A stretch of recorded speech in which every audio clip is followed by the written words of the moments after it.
Good morning, boys and girls. I have a quick question for you this morning. What is the most important thing that you own? Maybe it's something really valuable that would be really expensive and you could sell for a lot of money.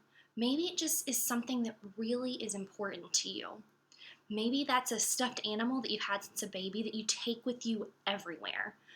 Maybe it's a video game that you really love because you can play it with your friends and you've just spent a lot of time with it.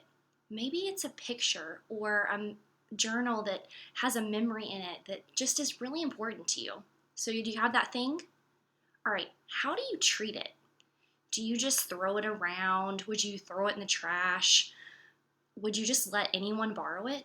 No, when something is that important to you, you are really, really careful with it. And we all have those things in our lives that are important to us. When there's something important to us, we take care of it. We protect it. We know where it is and we make sure that we don't lose it.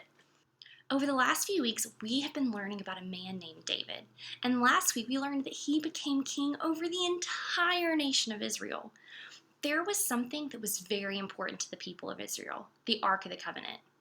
Now, when I say the word ark, I bet you pictured a giant boat floating in the ocean.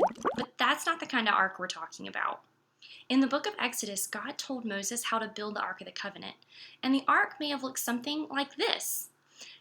It was a symbol of the presence of God. On the top, you see those two angels? In the middle, there was something called a seat. It was the mercy seat. And God told Moses that this is where he would go to meet him, to talk to him. From that day on, the Ark of the Covenant became one of the most important things to the entire nation of Israel. And it was where the people would go to talk and to hear from God. In our churches, we have altars.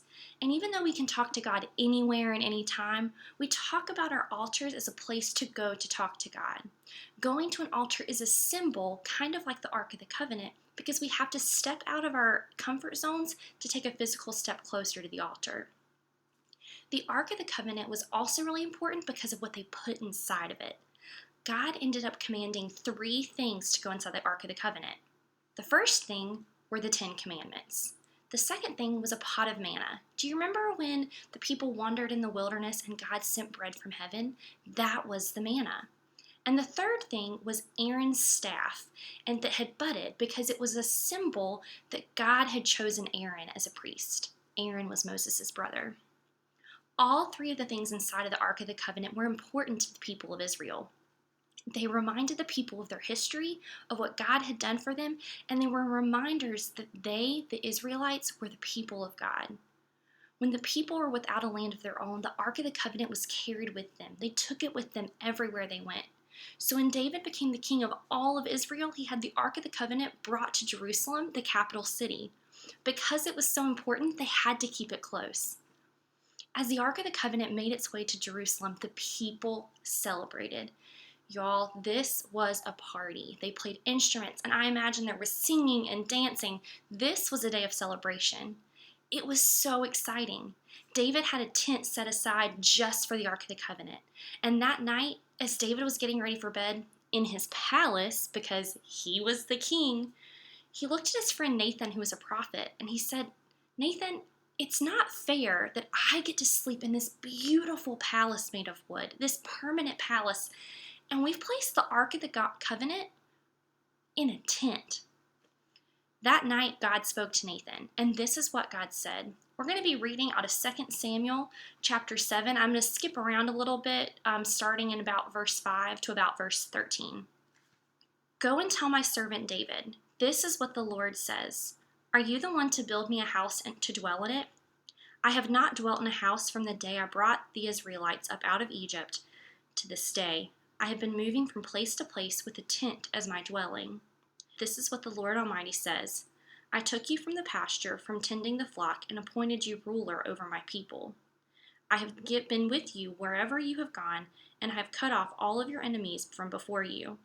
Now I will make your name great, like the names of the greatest men on earth. When your days are over and you rest with your ancestors, I will raise up your offering to succeed you, your own flesh and blood, and I will establish his kingdom. He is the one who will build a house for my name, and I will establish the throne of his kingdom forever." The next morning, Nathan told all of this to David. He told David that he would not be the one to build the temple, but his son, who would be the next king, would be the one to build the temple. And he reminded David of all that God had done for him and gave David a glimpse of the future. God had a plan. God had moved and was still moving and working in David's life. The story of David moving the Ark of the Covenant reminds us that our stories matter. David's story mattered. The people of Israel's story mattered. The Ark of the Covenant was a symbol of both God's presence and their story and how God had worked in it. It is so important for you and I to remember all of the things that God has done for us and for our families. So important that God had the people put reminders into the Ark of the Covenant and take it with them everywhere they went. There are days where you and we feel so alone. There are days where we don't feel God, when we don't see God, when we don't hear God. Every day, but especially on those days, it's so good and so important for us to stop and think, what has God done for me in the past? How has God worked in my life? And what is something I can be thankful for today? As a family this week, I invite you to gather around the table or around a campfire or around your couches in your living room and talk about those questions. Talk about what God has done for each and every one of you. And talk about what God has done for your whole family. Talk about the things that you can thank God for. Talk about those blessings. I'm someone, I like to write things out. So maybe your family wants to make a list of all of the things that God has done for you. Maybe you like to draw and you want to draw out some of the things that God has done for you. Or maybe you have things that physically remind you, kind of like how the 10 Commandments and the manna reminded the people. Maybe you have a box you can put all of those things in and it becomes a physical reminder of all that God has done. Figure out what works for you and your family, but make sure you have this conversation. God has done so many things for you and I, just as God had done so many things for the people of Israel. And the Ark of the Covenant for them was that reminder. It was a reminder of their history, of their story, and a symbol of the presence of God. I hope you guys have a great week. I love you, and I hope to see you soon. Bye.